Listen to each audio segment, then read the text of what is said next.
The sound of engines shattered the early morning calm over Ouagadougou. It wasn't just one aircraft. It was an entire fleet. Military planes with flags from across Africa, the Middle East, and Asia roared down the runway. In just a few hours, more than 42 nations would land troops on Burkinabé soil. August 26, 2025 is now etched in the country's history as the day the world stopped to watch a small, West African nation make its boldest move yet. Imagine what that looks like for the people on the ground. Families pressed against their windows, children pointing at the sky as the sound of foreign aircraft echoed over their homes. An old man in the marketplace whispered, "This feels like war." But others dared to hope, saying, "Maybe this time, things will change." This massive military presence isn't just about fighting terrorism, as the official statement claims.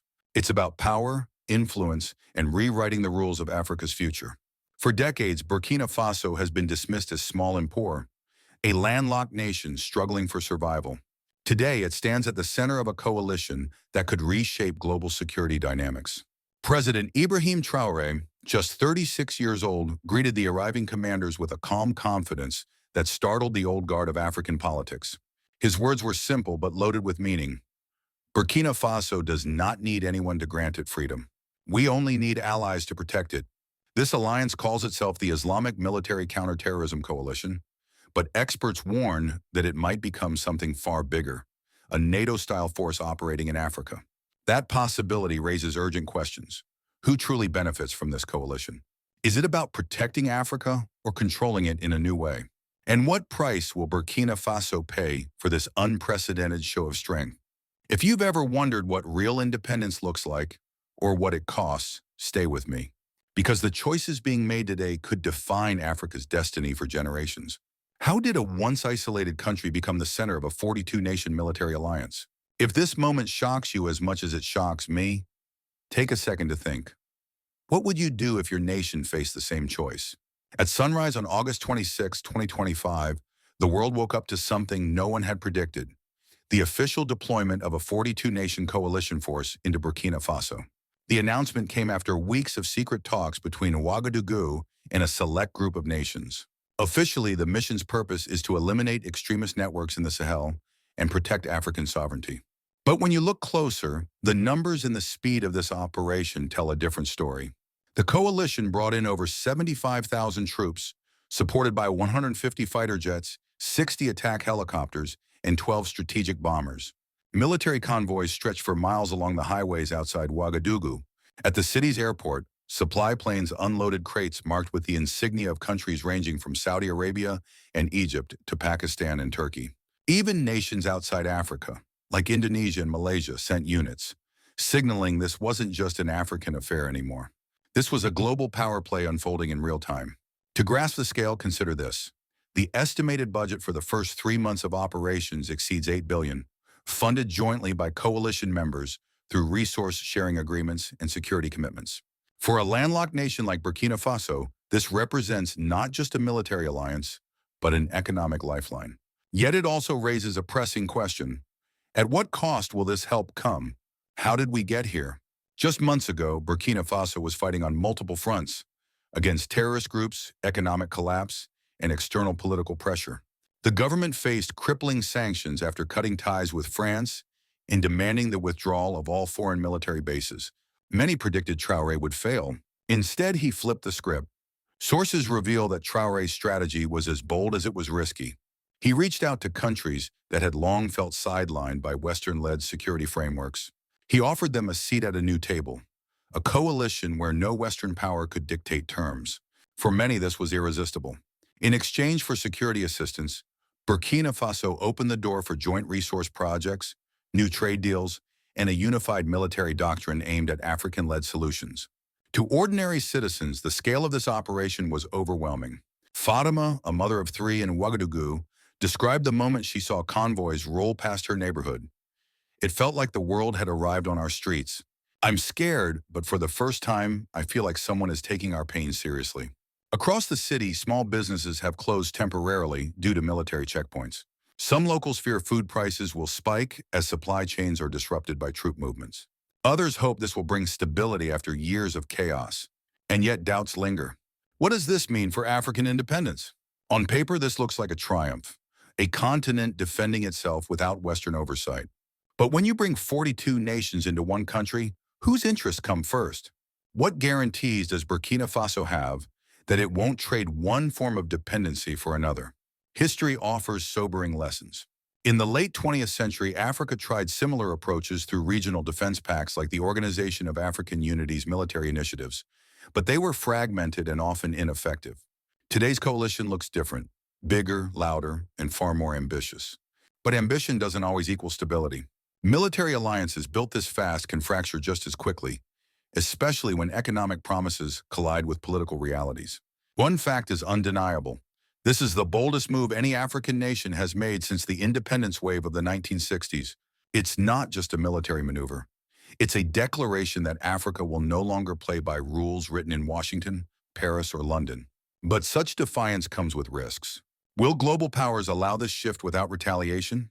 Will economic sanctions return, or even covert operations to destabilize the new coalition? For now, all eyes are on Ouagadougou.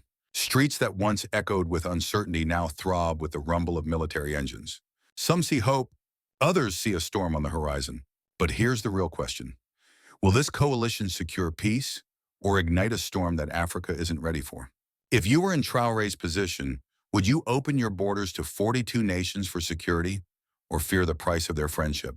The tension in Ouagadougou reached its peak on August 26, 2025.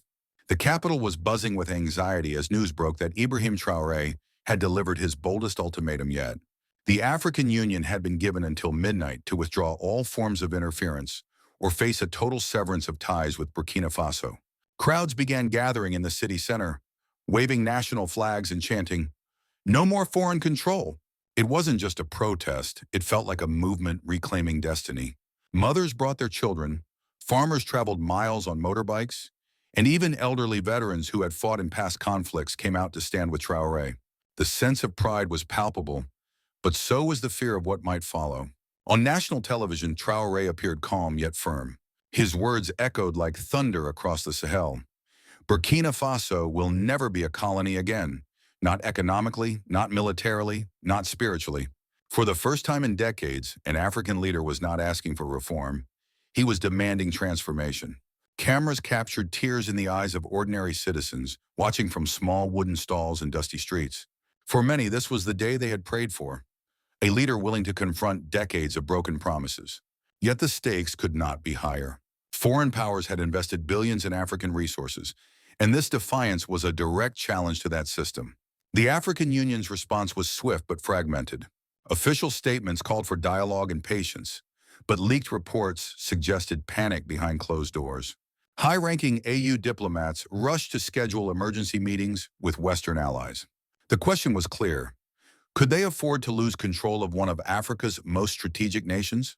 Meanwhile, social media across Africa erupted with emotional debates, while Western outlets warned of regional instability and a threat to global security interests. Inside Burkina Faso, not everyone felt safe. I spoke to a small shop owner named Yakuba who said, "I believe in Traoré, but I fear war. If foreign armies come back, what happens to us? My children?" His words reveal the heart of the dilemma. Pride and sovereignty come at a price, and no one knows how high it will be. The city was filled with both celebration and uncertainty, with young men volunteering to join local defense units while churches and mosques held special prayers for peace. Even as the people rallied, external pressure mounted. Reports indicated that neighboring countries, under influence from former colonial powers, were considering troop deployments near Burkina Faso's borders. Satellite images showed unusual military movements in the Sahel region. The risk of escalation was real, and Traoré knew it.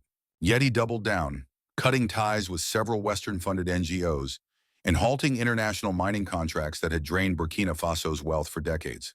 These moves sent shockwaves through global markets. Gold prices spiked overnight as investors feared supply disruptions. Analysts on Wall Street called it the Burkina effect, while African commentators hailed it as the first real strike against economic neo-colonialism. But not everyone cheered. Opposition voices inside the country warned that isolation could cripple the economy and lead to shortages. They argued that Traoré's boldness might trigger sanctions, or worse, direct intervention. Still, the majority seemed willing to take the risk. For them, dignity was worth more than foreign aid. One elderly woman summed it up during a street interview. We lived under others for too long. If hunger comes, we will share what we have. But freedom, we cannot compromise. By nightfall, Ouagadougou was a city suspended between hope and fear. Fire torches lit the streets as chants of unity grew louder, echoing through the darkened avenues. People were ready for change, but no one knew what the morning would bring. Would Traoré's defiance ignite a new era of African independence, or plunge the region into chaos? Think about this for a moment. If you were in their position, faced with the choice between security and sovereignty, what would you choose? Hold that thought as we uncover the next chapter in this unfolding story. Will the world act in time, or will Burkina Faso face the greatest challenge in its modern history? The day after Traoré's ultimatum, life in Burkina Faso changed in ways no one could ignore. Markets in Ouagadougou were quieter than usual, not because people were afraid to go out, but because everyone was glued to radios and televisions, waiting for news from the African Union. Traders whispered about rumors of sanctions, while parents worried about food and medicine. In rural areas, farmers continued working their fields, but with one ear tuned to the transistor radios strapped to their bicycles. The tension wasn't just political, it was deeply personal. Traoré's defiance had shaken the foundations of African diplomacy, but the first impact was felt at home. Within hours of his announcement, two major international donors suspended development aid, citing the need for dialogue and stability. This triggered a wave of uncertainty. Teachers wondered if schools would reopen next term without foreign funding. Hospitals faced the risk of medicine shortages. The government moved quickly, redirecting funds from reclaimed mining revenues to cover essential services, but the challenge was enormous. For a country that had long depended on external assistance, this was uncharted territory. And yet, amid the anxiety, there was an unmistakable sense of pride. Across the nation, local communities began organizing support networks. In the village of Kaya, I met a woman named Aissatou, who was distributing bags of millet to families in need. When asked why she was doing this, her answer was simple. If the government fights for us, we fight for each other. This spirit of solidarity swept through towns and villages, reinforcing Traoré's message that true independence required unity, not handouts. Politically, the stakes were even higher. Opposition parties, which had criticized Traoré's earlier policies, were suddenly forced to choose: stand with the government or risk being seen as siding with foreign powers. Many reluctantly voiced support for national sovereignty, fearing backlash from a population that viewed Traoré as a symbol of dignity. Meanwhile, pro-government rallies drew massive crowds, transforming the streets of Ouagadougou into seas of red, green, and yellow flags. The atmosphere was electric. People singing patriotic songs, waving banners that read, "Our land, our choice." But outside Burkina Faso, patience was running thin. Reports leaked from diplomatic circles suggested that some Western nations were drafting contingency plans in case of escalating instability. Translation: intervention was on the table. The fear of a military strike, whether direct or through proxies, cast a long shadow over the celebration of independence. Burkina Faso's borders became a flashpoint, with rumors of troop buildups in neighboring countries. At the same time, foreign media painted Traoré as a populist strongman, while African social networks called him the Lion of the Sahel. The economic consequences were immediate and severe. Foreign investors began pulling out, causing a sharp drop in the local currency. Imported goods doubled in price within days. A father of three named Musa described the struggle. "Yesterday, I bought rice for 5,000 CFA. Today, it's 8,000. How do we survive?" His question wasn't rhetorical. It was the reality facing millions. Yet despite these hardships, surveys indicated overwhelming public support for Traoré's stance. Why? Because for many, the fight was no longer about money. It was about dignity, justice, and the right to decide their own future. As political analysts debated whether Burkina Faso could withstand the economic storm, ordinary citizens showed remarkable resilience. Churches held prayer vigils for peace, mosques echoed with calls for unity, and community leaders urged people to remain calm.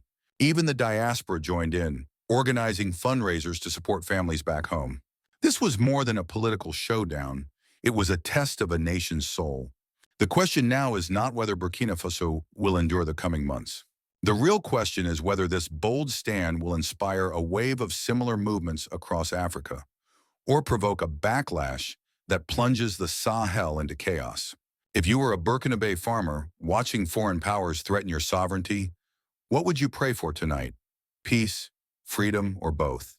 Think deeply, because what happens here could shape Africa's future for generations. But how will America respond to this defiance? And what role will global powers play in the days ahead? As Burkina Faso stood firm, the ripple effect reached Washington, Brussels, and Paris. The U.S. State Department issued a carefully worded statement, calling for restraint and constructive dialogue. But behind closed doors, American policymakers were alarmed. The Sahel is not just another region, it's a critical front in the global fight against terrorism. A destabilized Burkina Faso could open doors for extremist groups, threaten regional security, and disrupt key international supply chains for strategic minerals. For the United States, this isn't only about Africa, it's about global stability and national security. The Pentagon, according to leaked intelligence, is monitoring the situation closely, fearing that if Burkina Faso drifts further from Western alliances, it could strengthen ties with alternative powers such as China and Russia. This scenario, once hypothetical, is now a real possibility. Meanwhile, France, the former colonial power, faces humiliation. Its influence in West Africa has been declining for years, but Traoré's defiance represents a new level of rejection, sparking fears of a domino effect that could upend decades of French strategy in the region. Global reactions were mixed. Some African nations quietly applauded Burkina Faso's boldness, while others, heavily dependent on foreign aid, avoided commenting. On social media, conversations about African sovereignty exploded, igniting debates from Nairobi to New York. In Beijing and Moscow, state media highlighted the story as proof that the global South is breaking free from Western dominance, a narrative that adds to Washington's unease. For ordinary Americans, this may seem like a distant issue, but the implications are closer than they think. Rising instability in Africa affects U.S. trade, immigration, and counterterrorism operations. The question is not whether the U.S. will act, it's how. Will Washington choose diplomatic pressure, economic sanctions, or something more forceful? Will this standoff mark the birth of a new African order, or the beginning of a geopolitical storm that no one can control? The world is watching, but time is slipping away. If the African Union fails to adapt, and if external powers tighten their grip, Burkina Faso could become the center of a storm that reshapes Africa's future. Analysts warn that if the security vacuum deepens in the Sahel, extremist groups will exploit the chaos. Regional trade routes could collapse, driving migration and instability far beyond Africa. The domino effect would not stop at the continent's borders. It could reach Europe and even challenge global supply chains. History has taught us that when great powers underestimate local movements, the consequences ripple across continents. Think about Vietnam. Think about Afghanistan. Could Burkina Faso be the next turning point in the global balance of power? But here's the twist. This is not just about politics. It is about human lives. It is about farmers wondering if their crops will survive another season without war disrupting their land. It is about mothers praying their sons will not be forced to fight for someone else's interests. It is about entire communities hoping that, for once, Africa can chart its own course without asking permission from anyone. Now imagine this scenario. If African nations unite under leaders like Ibrahim Traoré, rejecting old dependencies, we might see the birth of a new economic and political order, an order free from foreign control, rooted in African sovereignty. Imagine a Sahel where resources stay in Africa, where security decisions are made in African capitals, not foreign boardrooms. That vision is possible, but only if unity prevails. If it fails, the alternative is grim. Decades of conflict, poverty, and manipulation that will rob another generation of its future. And here's what makes this moment historic. The choices made in the next few months will decide not just Burkina Faso's destiny, but the direction of an entire continent. The African Union has a decision to make: become a real engine of independence or fade into irrelevance. International powers, including the United States, must also confront their own role. Will America choose genuine partnership or cling to strategies that belong to the past? Will Washington support sovereignty or prioritize influence? These questions will define Africa's next chapter and America's credibility on the world stage. Ask yourself this: is Ibrahim Traoré the bold architect of Africa's liberation, or a spark that could ignite uncontrollable flames? What happens if other nations follow Burkina Faso's path? Will the global order bend or break?